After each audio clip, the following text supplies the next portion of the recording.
t'explique en 7 minutes les stratégies qu'ont trouvées les animaux pour passer l'hiver.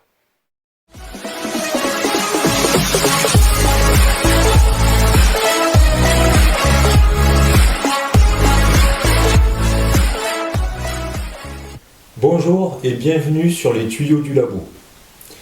Si tu suis mes vidéos, tu as déjà peut-être visionné le cours sur la répartition des animaux et des végétaux en fonction des conditions du milieu. Si tu ne maîtrises pas encore cette notion, je t'encourage à aller dans la section cours de ma chaîne pour te rafraîchir la mémoire. Tu le sais, nous avons dans notre hémisphère nord 4 saisons. Le printemps, l'été, l'automne et l'hiver. Eh bien, au cours de ces saisons, les conditions du milieu ne sont pas les mêmes. La température n'est pas la même en été et en hiver. La luminosité n'est pas la même, l'humidité n'est pas la même, etc., etc. Les animaux vont donc devoir s'adapter à ces nouvelles conditions.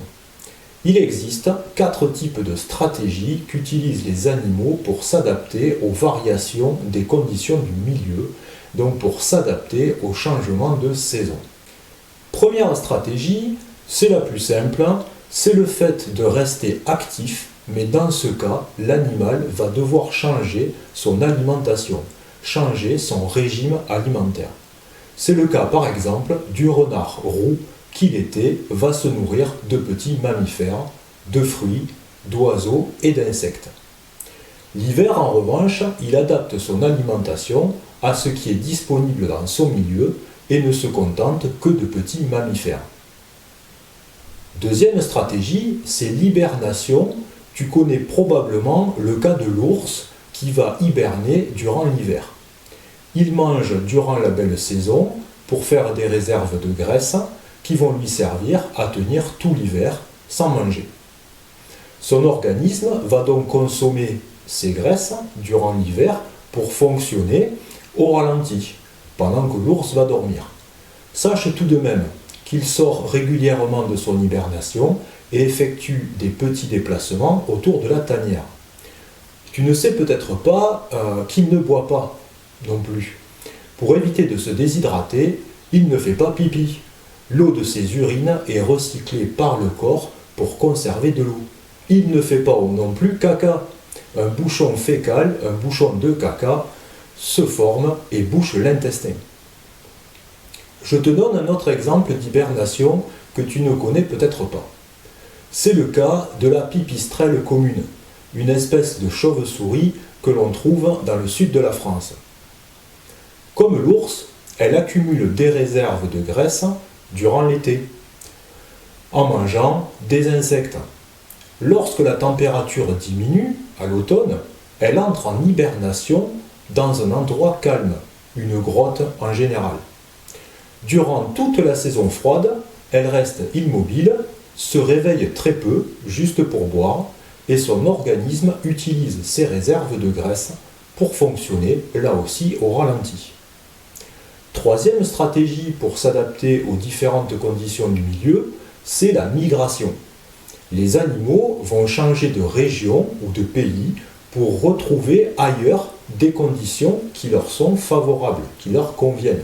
C'est le cas par exemple de la cigogne blanche qui vit de février à septembre dans l'est de la France où elle se nourrit de rongeurs, de vers et d'insectes essentiellement. Elle va aussi se reproduire durant le printemps. Dès que les conditions du milieu changent, qu'il commence à faire froid et que la nourriture devient plus rare, en septembre, ces cigognes partent vers les régions chaudes d'Afrique de l'Ouest. Elles ne reviendront dans notre pays qu'au printemps prochain. Quatrième et dernière stratégie, il s'agit du changement de forme. Je te donne ici l'exemple d'un papillon, le papillon macaon. Au printemps, il va s'accoupler et pondre des œufs sur les feuilles d'une plante dite nourricière. En fait, tout simplement une plante qui va servir de repas à la chenille qui va sortir de l'œuf. La chenille va se nourrir tout l'été et à la fin de l'été va subir une première étape de transformation que l'on appelle la nymphose. Au cours de cette étape, la larve du papillon, c'est-à-dire la chenille, va se transformer en nymphe. Chez les papillons, on lui donne le nom de chrysalide. C'est une forme complètement immobile qui va pouvoir passer la mauvaise saison de l'hiver accrochée à une branche. Au printemps suivant, cette chrysalide va subir une métamorphose et se transformer en papillon qui va pouvoir à son tour se reproduire. Nous venons ici tout simplement de construire le cycle de développement du papillon macaron. Ce qu'il faut retenir dans ce cours, tu vois que les animaux peuvent soit changer de comportement, c'est le cas du changement de régime alimentaire du renard roux, ils peuvent hiberner comme la pipistrelle ou migrer comme la cigogne. Ou bien ils peuvent changer de forme, c'est le cas de la nymphose du papillon macaron. Tout ceci dans le but de s'adapter aux nouvelles conditions de l'environnement durant les différentes saisons. Les végétaux vont également devoir s'adapter aux changements de conditions du milieu et devoir trouver eux aussi des stratégies pour passer l'hiver. Je t'explique tout ça dans un autre cours sur ma chaîne.